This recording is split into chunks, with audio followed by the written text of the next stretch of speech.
Israel also chose to refer to an unrelated incident and make misleading remarks regarding Pakistan.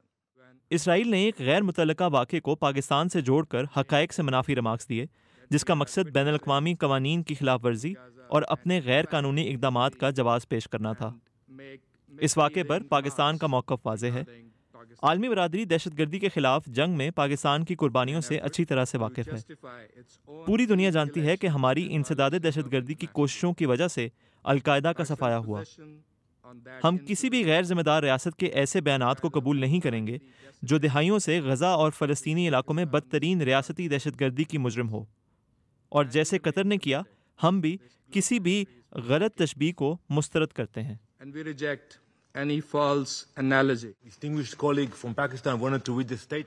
اگر پاکستان سے ہمارے ساتھی بیان دینا چاہتے تھے تو وہ اجلاس کے شروع میں ایسا کر سکتے تھے، لیکن میں آپ کے الفاظ کا ہی حوالہ دینا چاہتا ہوں۔